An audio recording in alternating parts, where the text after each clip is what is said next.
wabarakatuh dan salam sejahtera. Kumpulan kami akan membincangkan unit 5 iaitu Falsafah Pendidikan Guru, Pemikiran dan Amalan dalam Profesion Keguruan. Saya Nik Nur Nabila Rizka binti Yaakob, pemegang nombor metrik di 202010931330 akan mengupas mengenai perkembangan falsafah pendidikan guru dan kandungannya secara tersurat dan tersirat. Menurut Chong Leon Kyo dalam bukunya iaitu Falsafah dan Pendidikan di Malaysia, ada mengatakan bahawa falsafah pendidikan guru digubal bertujuan bagi merealisasikan falsafah pendidikan kebangsaan. Apa yang terkandung di dalam falsafah pendidikan guru ialah guru yang berpekerti mulia, berpandangan progresif dan saintifik, guru yang bersedia menjunjung aspirasi negara serta menyanjung warisan budaya negara, guru yang menjamin perkembangan individu dan memelihara suatu masyarakat yang bersatu padu, demokratik, progresif dan berdisiplin.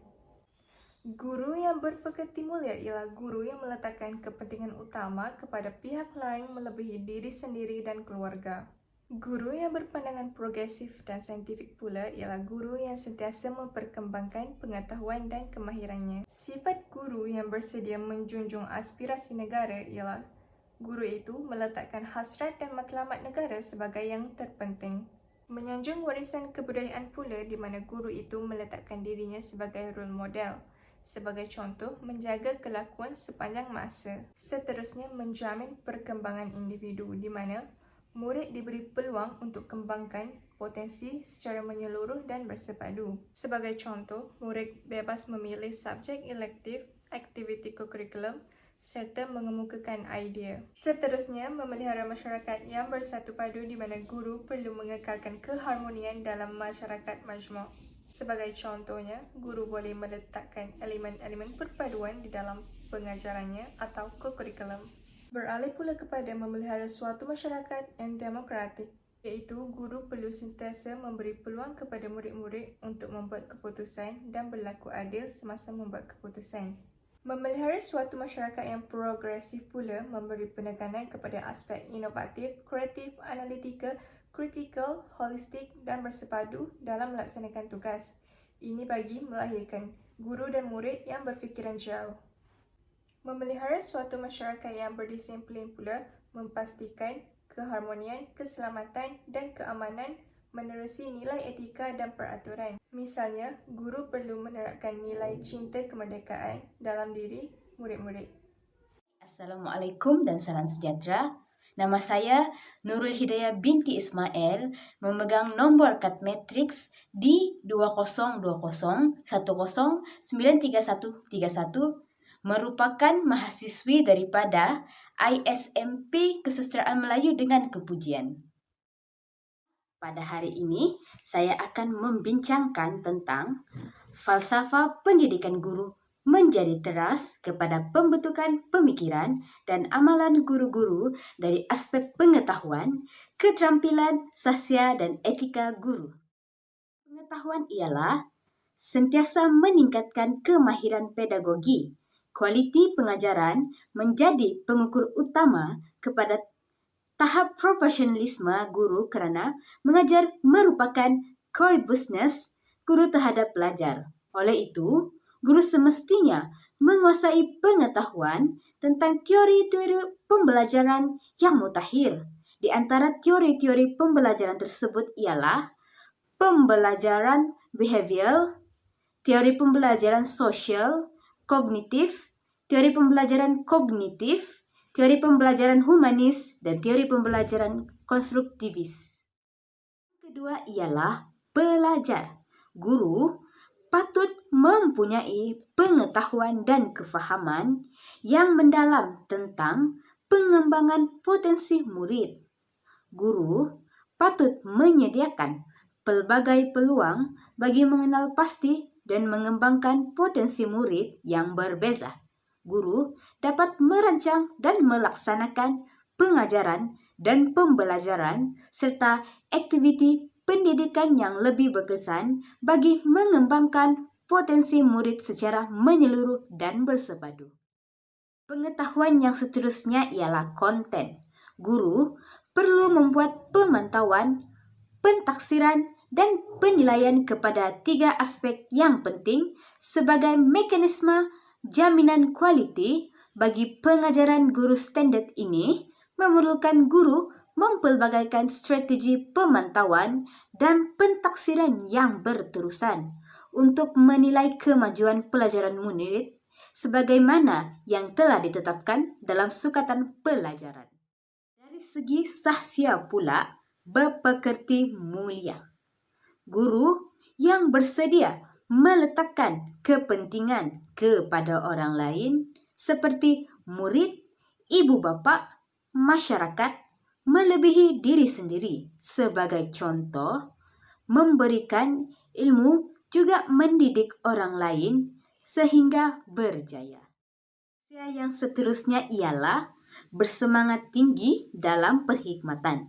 Guru yang sentiasa gairah dan teruja untuk memberikan yang terbaik dalam perkhidmatannya.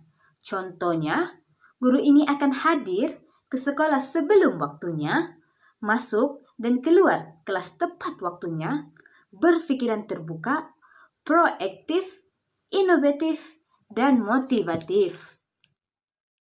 Bermatlamat yang jelas. Guru yang tahu apa yang dibuat tanpa disuruh atau diberi arahan, meletakkan perkara yang terpenting dan segera untuk diberi keutamaan, manakala perkara yang tidak penting dikemudiankan dan perkara yang tidak berkaitan diabaikan.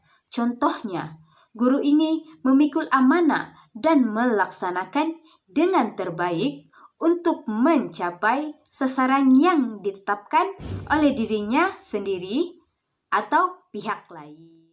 Berupaya memberi yang terbaik. Guru yang meletakkan kepentingan perkhidmatannya melebihi kepentingan diri sendiri dengan kebolehan memberi yang terbaik kepada murid-murid demi masa depan mereka dan yang terbaik dalam tugas-tugas khasnya untuk kejayaan sekolah. Contohnya, guru ini memberikan kelas pemulihan atau kelas tambahan kepada murid-muridnya yang masih belum menguasai isi kandungan topik-topik yang diajar tanpa sebarang bayaran.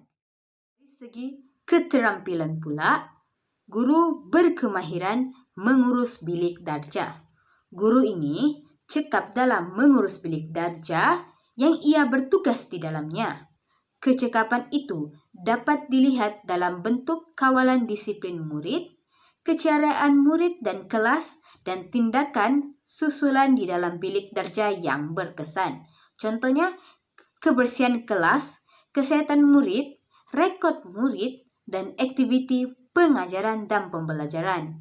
Seperti guru ini sentiasa memastikan ketetapan masa, suasana kelas yang ceria dan bersih, dan murid sentiasa memberikan tumpuan terhadap pengajarannya. Ialah berkebolehan berkomunikasi dengan baik.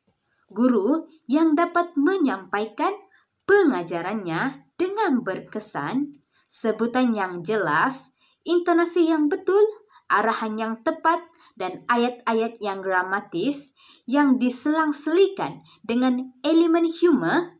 Contohnya, guru ini sentiasa menghidupkan suasana pembelajaran di mana murid-murid muda terasa terhibur dan tidak akan bosan sepanjang kelas berlangsung. Segi etika guru pula, tanggung jawab guru kepada murid. Guru hendaklah mempunyai tingkah laku yang merupakan tanggung jawab terhadap murid. Tanggung jawab ini termasuk lebih mengutamakan kebajikan dan keselamatan murid daripada hal lain. Bersikap adil terhadap pelajar tanpa mengira faktor jasmani, mental, emosi, politik, ekonomi, sosial, keturunan, dan agama. Menunjukkan satu cara pakaian, pertuturan, dan tingkah laku yang dapat memberi contoh yang baik kepada murid. membimbing dan mengajar seorang murid dalam bilik darjah sendiri atau dalam mata pelajaran yang diajar di bilik darjah tanpa sebarang bayaran. Etika guru seterusnya ialah tanggung jawab kepada ibu bapa. Guru mempunyai tanggung jawab terhadap ibu bapa murid. Oleh itu, guru hendaklah menghormati tanggung jawab utama ibu bapa terhadap anak-anak mereka. Berusaha mewujudkan hubungan mesra dan kerjasama yang erat antara institusi pendidikan dengan rumah tangga dan menganggap semua maklumat yang diberikan oleh ibu bapa tentang keadaan rumah tangga atau tentang anak mereka adalah sulit dan tidak akan membocorkannya kepada sesiapa kecuali mereka yang berhak mengetahuinya. Memberi maklumat kepada ibu bapa demi kepentingan anak-anak mereka dan menggunakan atau memaklumkan maklumat tersebut secara teliti dan bijaksana.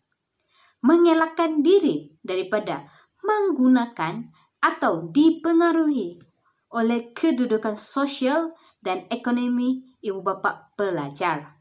Berpegang kepada tingkah laku yang sopan, yang diterima oleh masyarakat dan menjalani kehidupan sehari-hari dengan baik. Etika guru yang terakhir ialah tanggung jawab kepada rakan sejawat dan profesi keguruan. Guru juga mempunyai tanggung jawab terhadap rakan sejawat dalam profesi yang sama. Oleh itu, guru hendaklah mengelakkan diri daripada membuat sebarang kenyataan atau ulasan yang boleh mencemarkan nama baik seseorang guru di hadapan pelajar atau ibu bapa, atau berbuat sesuatu yang boleh menjatuhkan maruah seorang guru.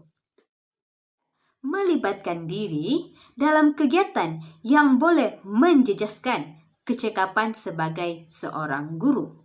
Berusaha menunaikan tanggung jawab dengan rajin dan bersungguh-sungguh serta sejajar dengan kemajuan iktisas dan sosial.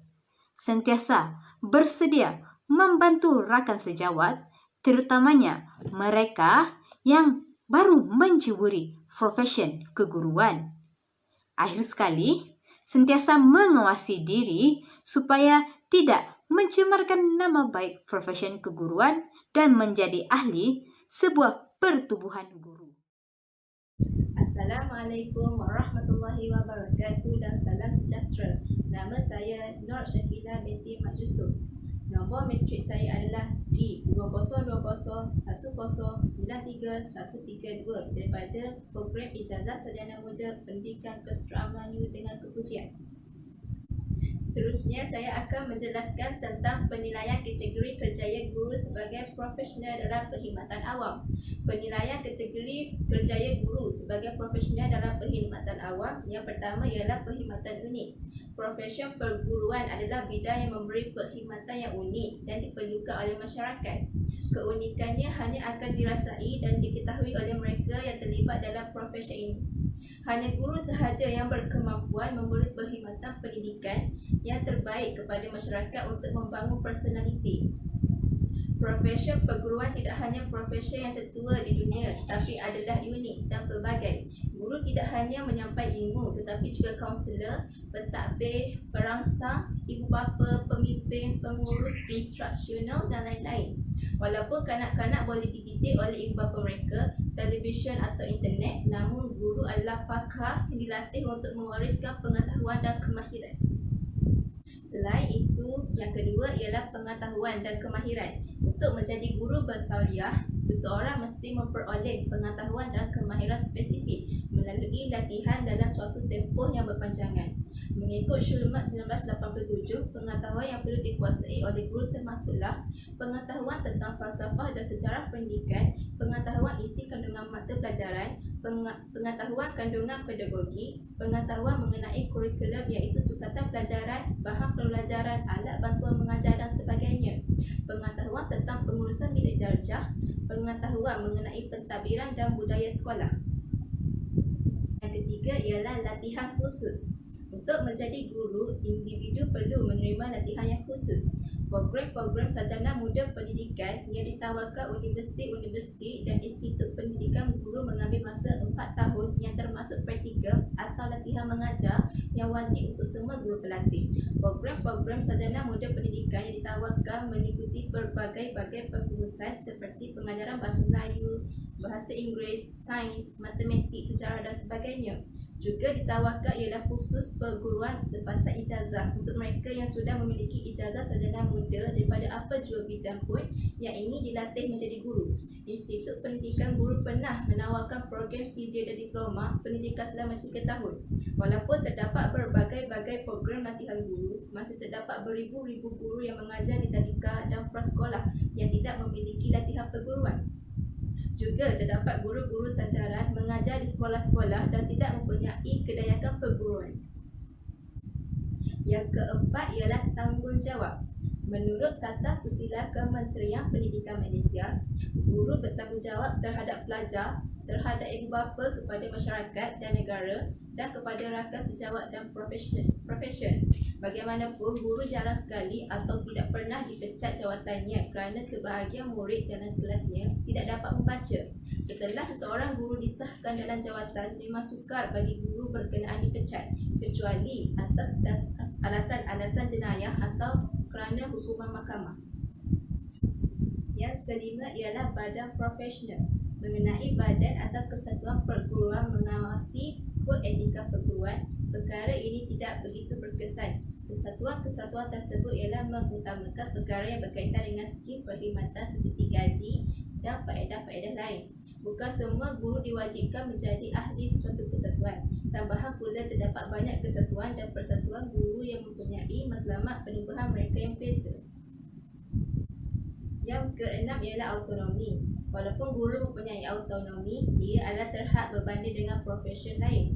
Contohnya, seorang peguam atau accountant boleh menolak dan memilih pelanggannya. Walaupun amalan ini tidak digalakkan, guru tidak boleh memilih pelajar yang diajar. Begitu juga dengan kurikulum yang perlu diajarnya telah ditentukan oleh orang lain, tetapi guru bebas menentukan kaedah mengajar yang memadai. Yang terakhir ialah kod etika. Kod etika profesion perguruan ditentukan oleh Ikrar Guru dan Tata Susila Kementerian Pendidikan Malaysia. Oleh kerana guru, kecuali guru di sektor swasta adalah pekerja kerajaan, tingkah laku dan tindakan mereka dipantau melalui perintah-perintah am kerajaan yang memperincikan tindakan dilarang sama sekali dan tindakan yang boleh dilakukan dengan izin. Perintah-perintah am juga memperincikan hukuman yang boleh dikenakan bersabit dengan pelanggaran sesuatu peraturan. Pada umumnya, kerjaya perguruan menepati ketujuh ciri sesuatu profesion. Bagaimanapun, terdapat beberapa kriteria yang kurang meyakinkan bahawa perguruan ialah suatu profesion. Contohnya, mereka yang tidak mempunyai kelayakan perguruan dibenarkan mengajar di sekolah dan di tadika. Keadaan sedemikian tidak akan dibenarkan sama sekali bagi profesion perubatan, profesion undang-undang atau profesion kejuruteraan. Assalamualaikum warahmatullahi wabarakatuh. Saya Farah Mariana binti Muhammad memegang kad matrik bernombor D2021093133. Apakah standard guru Malaysia? Standard guru Malaysia menggariskan kompetensi profesional yang patut dicapai oleh guru dan keperluan yang disediakan oleh agensi dan institusi latihan perguruan bagi membantu guru mencapai tahap kompetensi yang ditetapkan. Dokumen ini disediakan sebagai panduan dan rujukan kepada guru, pendidik guru, agensi dan institusi latihan perguruan dalam usaha melahirkan dan melestarikan guru berkualiti. Dokumen ini disemak semula secara berkala bagi tujuan penambahbaikan berterusan. Komponen standard guru Malaysia ke arah melahirkan guru Malaysia yang bertaraf dunia ada 3 komponen utama. Yang pertama, komponen standard, komponen keperluan dan komponen asas penentuan standard dan keperluan. Komponen standard ini memperincikan kompetisi amalan nilai profesionalisme keguruan berdasarkan domain diri, profesion dan sosial yang patut ada pada diri seseorang guru. Standard ini memperincikan kompetensi ilmu, pengetahuan dan kefahaman tentang subjek pengkhususan, ilmu pendidikan, co-curriculum dan yang patut ada pada seorang guru. Standard ini memperincikan kompetensi, kemahiran, pengajaran dan pembelajaran yang patut dikuasai oleh seseorang guru. Selain itu, komponen keperluan ini memperincikan syarat dan kriteria serta prosedur pengambilan calon program latihan perguruan. Keperluan ini memperincikan program latihan, sistem pemantauan dan pentaksiran dan penilaian. Keperluan ini memperincikan permufakatan antara agensi institusi latihan perguruan dengan pihak sekolah. Institusi pendidikan tinggi ini boleh memantapkan lagi latihan perguruan. Keperluan ini memperincikan prasarana pengajaran dan pembelajaran, informasi dan komunikasi bagi mengoptimalkan kecekapan dan keberkesanan program latihan. Keperluan ini memperincikan semua aspek perancangan dan pelaksanaan dasar, strategi prosedur serta aktiviti bagi mewujudkan keyakinan bahawa kualiti latihan sentiasa terpelihara dan ditingkatkan secara berterusan. Perincian standard dan keperluan ini digariskan amat penting bagi menjamin program latihan dilaksanakan bagi menghasilkan guru kompeten, kreatif, inovatif dan berketerampilan. Seterusnya, asas penentuan dan keperluan dari aspek misi nasional. Bagi mencapai prestasi yang tinggi dan impak yang maksimum dari pembangunan nasional, misi ini menggariskan 5 teras utama seperti meningkatkan ekonomi dalam rataian nilai lebih tinggi, meningkatkan keupayaan pengetahuan dan emosi negara serta memupuk minda kelas pertama menangani masalah ketidakseimbangan sosial ekonomi yang berterusan secara membina dan produktif, meningkatkan tahap dan kemampuan kualiti hidup dan mengukuhkan keupayaan institusi dan pelaksanaan. Aspek kedua ialah falsafah pendidikan kebangsaan. Pendidikan di Malaysia adalah satu usaha berterusan ke arah lebih memperkembangkan potensi individu secara menyeluruh dan bersepadu untuk melahirkan insan yang seimbang dan harmonis dari segi intelek, rohani, emosi dan jasmani, berdasarkan kepercayaan dan kepatuhan kepada Tuhan. Usaha ini bertujuan untuk melahirkan warga negara Malaysia yang berilmu pengetahuan, berketerampilan, berakhlak mulia, bertanggungjawab dan berkeupayaan mencapai kesejahteraan diri serta memberi sumbangan kepada keharmonian dan kemakmuran keluarga, masyarakat dan individu. Seterusnya, falsafah pendidikan guru. Guru yang berpekerti mulia, berpandangan progresif dan saintifik, bersedia menjunjung aspirasi negara serta menyanjung warisan kebudayaan negara, menjamin pembangunan individu dan memelihara suatu masyarakat yang bersatu padu, demokratik, progresif dan berdisiplin. Kesimpulannya, Standard Guru Malaysia menetapkan tahap pencapaian kompetensi profesional yang patut dicapai oleh guru untuk menjamin dan mengekalkan pendidikan yang berkualiti kepada warga negara Malaysia kini dan akan datang.